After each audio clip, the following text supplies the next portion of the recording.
চেয়ারের মালিক আপনি, যতক্ষণ চেয়ার আছে, পাওয়ার আছে, চেয়ারের অপব্যবহার করবেন। মাথায় রাখবেন এই চেয়ার চিরদিন থাকবে না। চেয়ার থেকে আপনি যতই ইচ্ছা করেন 41 সালের আগে ছাড়বেন না।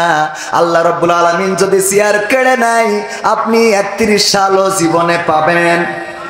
চেয়ারের মালিক কে? ক্ষমতার মালিক কে?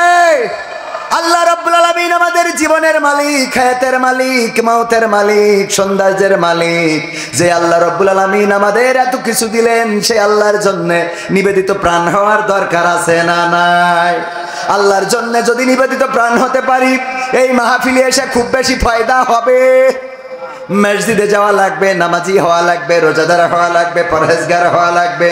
যখন এই মাহফিলে আমরা বসে আছি, অনেকের সন্তান তখন যুবকদের সাথে টাঙ্কি মেরে বেড়ায়, আছে না নাই?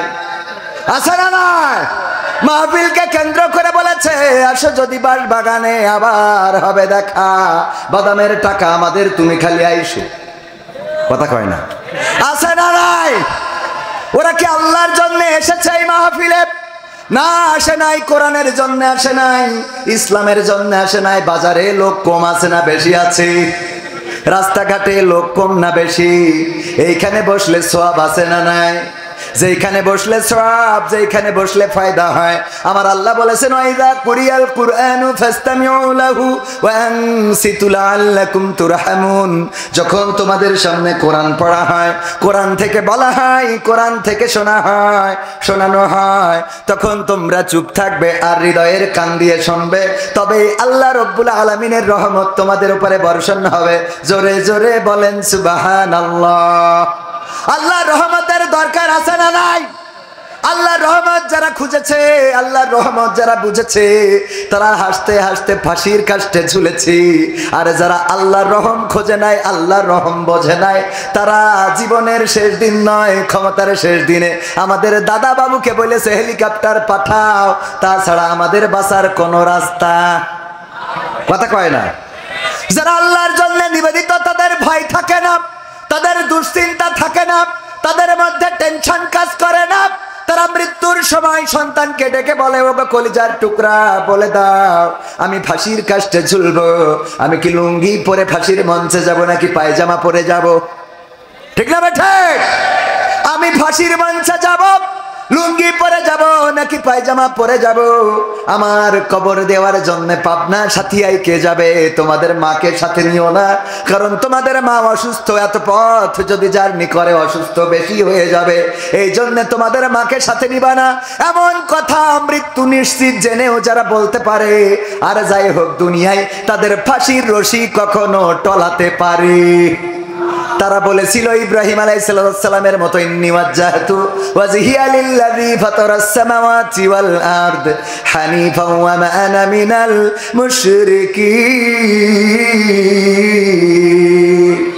ইব্রাহিম আলাইহিস সালাম যেমন বলেছিলেন, ওগো রব, আমি আমার মুখটা ঘুরিয়ে দিলাম সেই দিকে, এই আসমান জমিন যিনি সৃষ্টি করেছেন, চন্দ্র সূর্য যিনি বানিয়েছেন, দিন রাত যিনি তৈরি করেছেন, সেই রবের দিকে আমার মুখ ঘুরিয়ে দিয়ে ঘোষণা করে দিলাম, আল্লাহ শুনে না, আমি কোন মুশরিকদের অন্তর্ভুক্ত নই। এই কথা বলার কারণে যখন নমরুদ জাহান্নাম বানালো, যখন আগুনের কুণ্ডলি বানালো, বানানোর পরে আগুনে ফেলবে, সেই সময় ইব্রাহিম আলাইহিস সালাম কেন্দে কেন্দে বলল, ওগো নমরুদ, তুমি আমার আব্বা হও, এবারের মতো ক্ষমা করে দাও, আর জীবনে তোমার বিরুদ্ধে কথা বলবো না। বলেন ঠিক কিনা?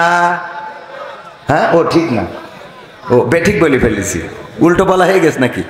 তার মানে সচেতন আপনারা আছেন, সচেতন আছেন না নাই? আছেন কি না? ডক্টর ফয়জুল হক স্যারের মতো বক্তা ওয়াজ করে যাওয়ার পরে যদি সেই মাহফিলে সচেতন শ্রোতা না থাকে, তাইলে কি মাহফিল হইল?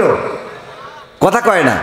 কিন্তু আমাদের সমস্যা তো অন্য জায়গায়। বলবো, কোরআন পড়তে ভালো লাগে, কোরআন শুনতে ভালো লাগে, কোরআন জানতে ভালো লাগে, কোরআন মানতে ভালো লাগে। আছে না নাই? কোরআন পড়তে ভালো লাগে, কোরআন শুনতে ভালো লাগে, কোরআন জানতে ভালো লাগে, কোরআন মানতে ভালো লাগে না।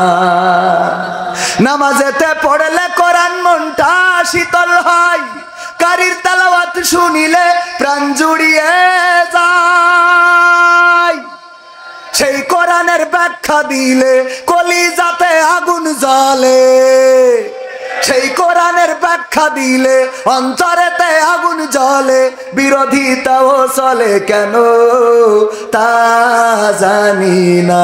কোরআন পড়তে ভালো লাগে, কোরআন শুনতে ভালো লাগে, কোরআন জানতে ভালো লাগে, কোরআন মানতে ভালো লাগে।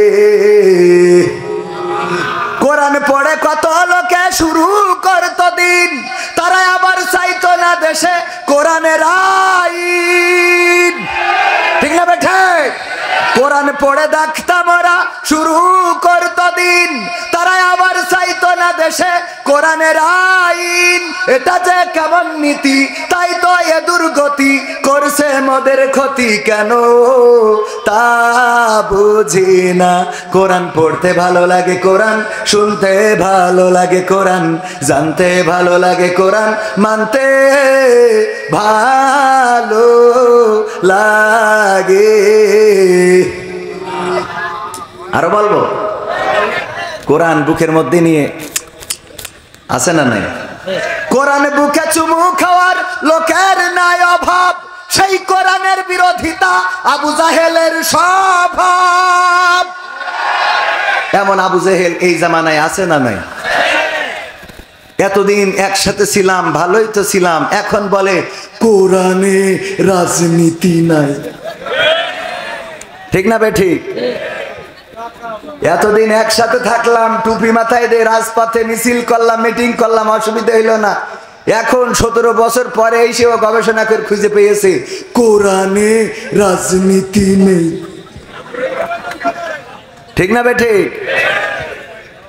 কোরআনে বুকে চুমু খাওয়ার লোকের নাই অভাব, সেই কোরআনের বিরোধিতা আবু জাহেলের স্বভাব। মানবা সুবিধা মতো তাই এই বুকে ক্ষত, দেখলে এমন কিছু সইতে পারে না। কোরআন পড়তে ভালো লাগে, কোরআন শুনতে ভালো লাগে, কোরআন জানতে ভালো লাগে, কোরআন মানতে ভালো লাগে। এমন মানুষ আছে না নাই? দেখলাম আমাদের পাপিয়া আপা খুব খেপা খেপেছে, ঠিক না বেঠে? কয় আমির হামজা আমার বাপ দাদার 14 গোষ্ঠীর রাখা নাম, কেমনে বলাইলো রে। আমাদের কথা হইলো ওগো পাপিয়া আপা, মানলাম তুমি পাপি না পাপিয়া, তোমার আবার ওই স্টেজে আজহারির বিরুদ্ধে কাটি মারতি বললো কিডা? কথা কয় না। আমির হামজা ইমাম সাহেব মসজিদ, কয় মসজিদের ইমাম ইমামতি করবে, ভোট চাইতে পারবে না। তুমি পাকামো পাইছাও, ইমাম শুধু ভোট চাবে না, ভোটে দাঁড়াবে, কথা কয় না? ইমামরা দাঁড়াই না বলে তোদের খাটের নিচেই সয়াবিন তেল।